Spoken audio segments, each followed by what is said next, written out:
When the Galactic Concord expelled humanity from the stars, it was not a war that decided their fate, but a vote. The species once known for its defiance, creativity, and relentless expansion had been deemed unworthy of membership among the so-called civilized races. Their crimes were written not in conquest or destruction, but in independence. Humanity refused to kneel. On the day of exile, Earth stood silent beneath an empty sky as the wormhole gates shimmered shut, locking the Sol system from the galactic network. The decision was final, and the message was clear. Humanity was to be forgotten. The early centuries of isolation were filled with despair. The once proud fleets of exploration drifted idle in orbit, their crews forced to scavenge within a sealed system. Colonies on Mars and Titan sent desperate transmissions, begging for trade that would never come.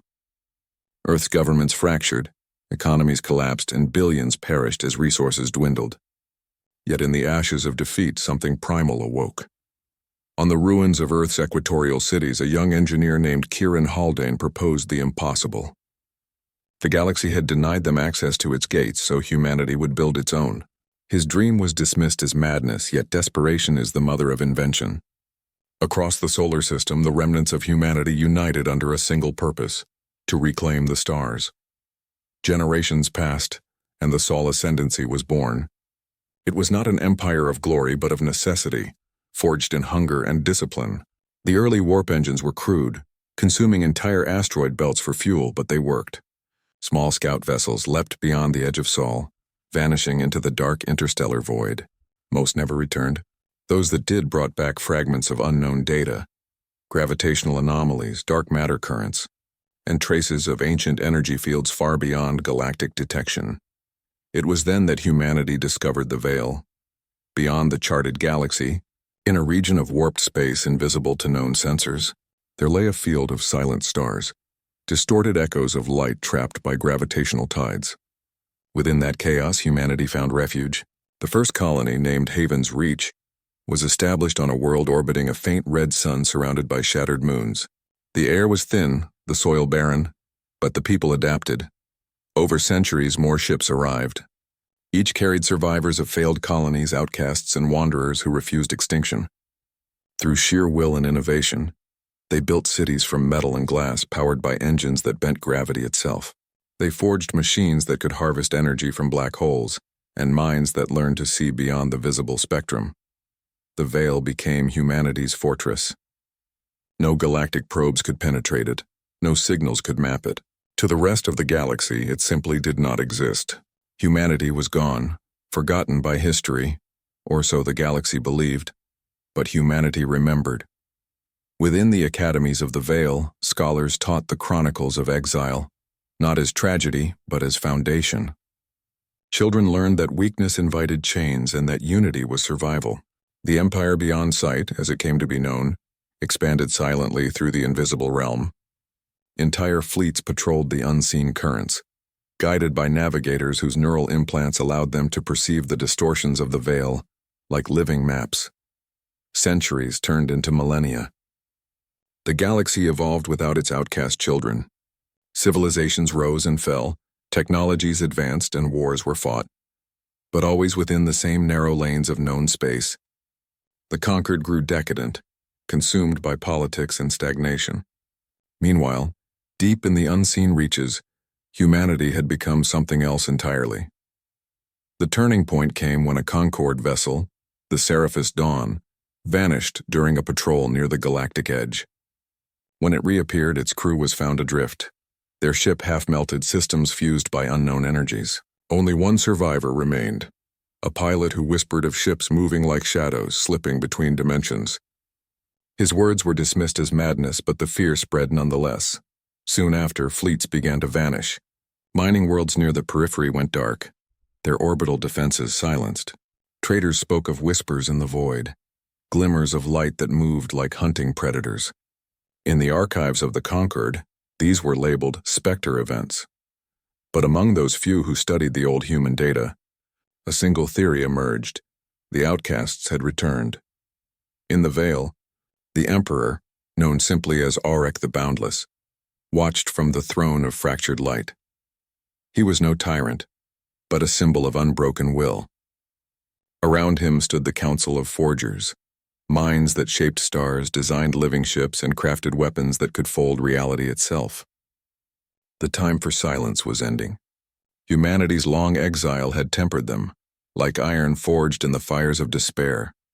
Their fleets emerged not with conquest in mind, but with purpose.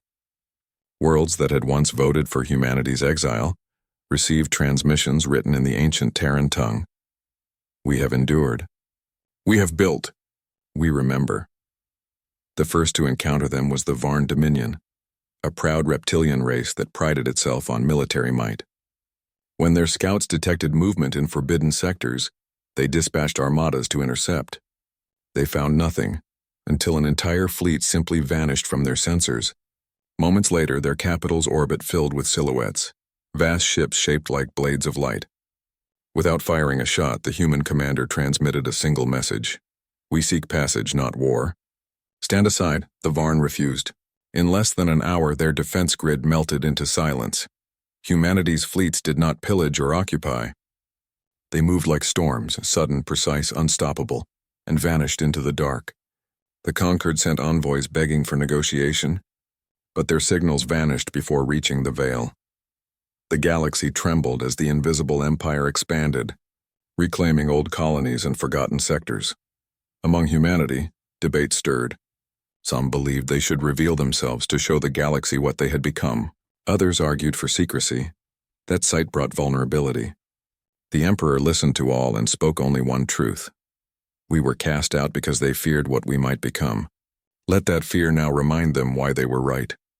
The humans had not only survived, they had evolved beyond recognition. Their technology fused organic and synthetic design. Their ships grown rather than built. Their bodies adapted to the Veil's strange physics. Faster reflexes, sharper perception, minds intertwined with the fabric of space itself. They no longer needed the galaxy's approval. They had transcended it. One day, a signal breached the Veil, a plea from the conquered itself. The galaxy was dying. A wave of dark matter anomalies was devouring entire systems, and none of their technologies could stop it. In desperation, they called out to the forgotten children of Earth, begging for aid. The Council debated. Some saw justice in letting the galaxy perish. Others saw opportunity, a chance to remind creation that humanity's exile had not broken them. The Emperor made his choice. Fleet after fleet emerged from the unseen, like dawn breaking over a forgotten world. Human ships encircled collapsing stars, deploying gravitational stabilizers the conquered had never imagined. They halted the destruction, saved countless worlds, and then vanished once more. When the Concord sent emissaries to thank them, they found only silence. In the following years, myths spread across the stars.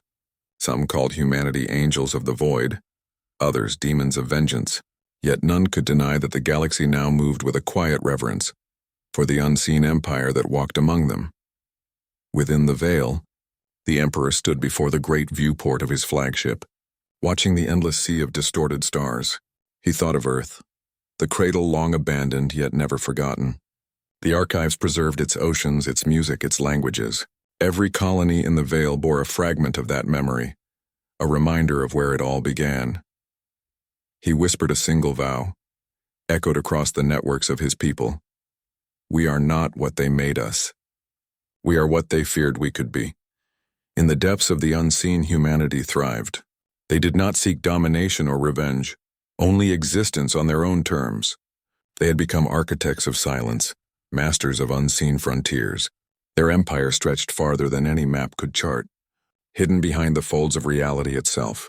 And though the galaxy moved on, rebuilding, speculating, fearing, somewhere beyond sight, humanity watched. They no longer needed validation, nor permission, nor acknowledgement. They had been cast out, but in exile they found freedom, and in freedom, they built eternity.